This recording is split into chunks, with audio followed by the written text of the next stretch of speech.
They spark emotion and make you feel good, and That's that's what people engage with. They may not remember what the content was, but they'll remember they felt good after watching it. Yeah, very cost effectively. You can sort of click a button and get your video subtitled into, dozens of other languages if you want to. You can take a video that you've already produced.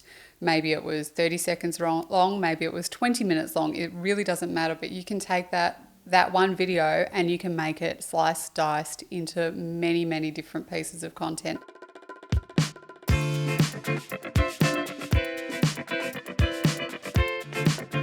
Today we are talking about content marketing, and what is content marketing anyway?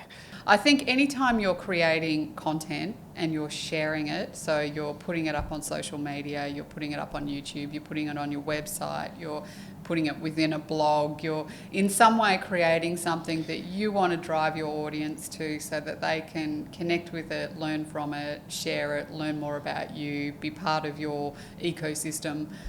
That is content marketing. Why would you do content marketing? Okay, so content marketing is a fantastic way to create brand recognition. So it's a really manageable way for any kind of individual, business, anyone at all, really, any individual, particularly entrepreneurs and sole traders and artists and any and everyone. Even big corporations. Big corporations. Yeah. It's just about sharing information that is helpful to the audience that you're talking to, and it helps them understand who you are or your brand is or your mission or whatever it is that you're trying to communicate. And they can get to know you in a much more real sense, so that when the time comes that they need your service or they're wanting to watch whatever you've created, there's a rapport there already. They already understand and know who you are. So it's just a really effective way to really connect with other people. Yeah, that's right. And I think the big difference between content marketing and advertising is often, ads are more expensive because there's higher production values, there's more to them in terms of what goes into them. So they're going to cost more, but you probably need less of them, because with content marketing you need a lot of content. So I think it can be produced more cost effectively, but you're not just going to keep running the same bit of content.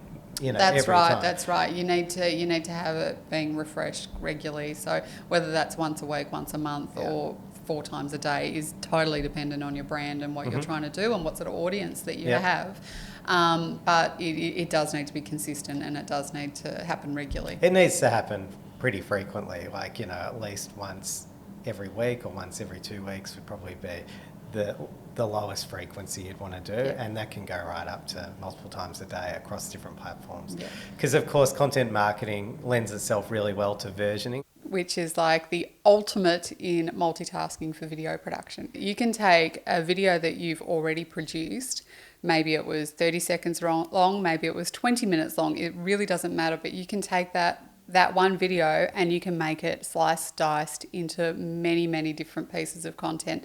And you can do that so that you've got, you maybe get a 90-second version for Facebook, a 30-second version for Insta Stories, a 1-minute version that's going to go on the homepage of your website. Whatever it is, you can take content that you've already created and just with a few editing tweaks to it, change the call to action at the end, add in a new introduction that you can just shoot on your iPhone or a webcam or whatever you've got at home, top and tail it.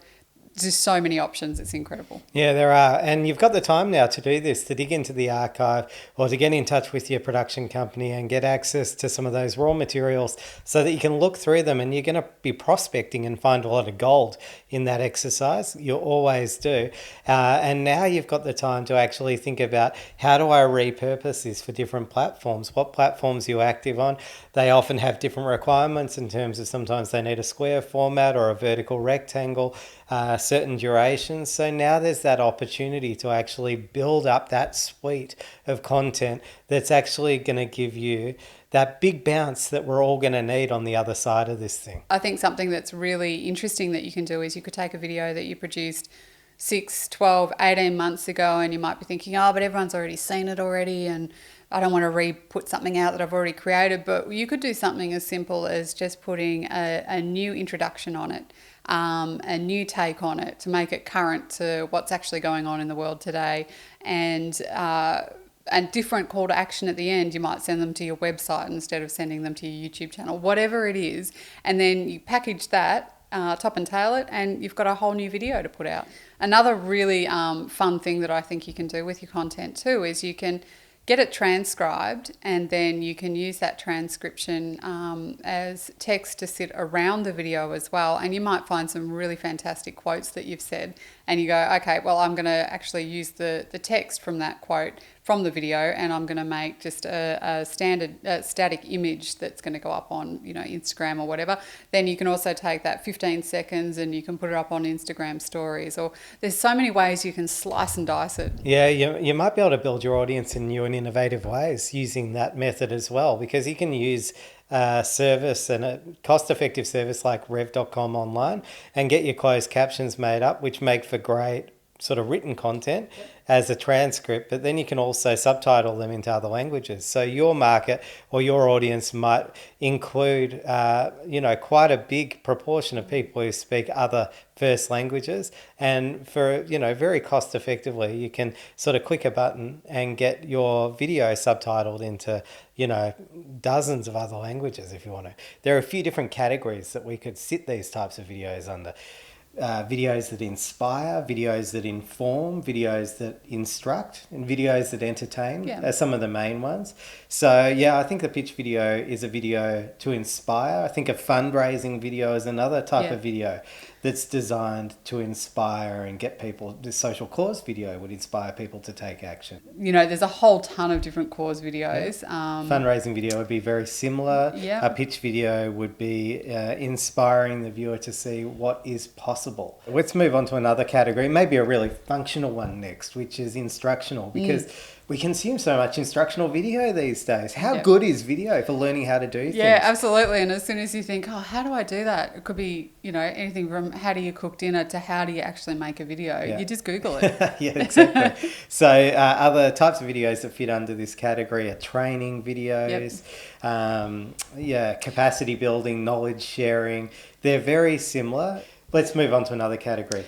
Okay. Let's talk about entertaining. Is that right? Yeah, absolutely. I mean, ads can entertain. Promotional videos can entertain. You can promote content that is just entertainment, for entertainment's sake, that might resonate with your mission, brand, values, positioning. Anything that's entertaining, particularly if it's funny or humorous, gets really good results. It really cuts through. People really engage with it. It's very shareable. So if you're looking for content to really get people engaging with your brand or your work, and if you've got a topic that's suited to humour, absolutely, like that is a brilliant way to get people to really jump on board with whatever you're doing. Okay, and ingredients of entertaining videos often have a script, often have creative ideas, creative thinking, ideation, sometimes acting, really interesting visuals become important. So you're going to be looking at things like mood boards and storyboards.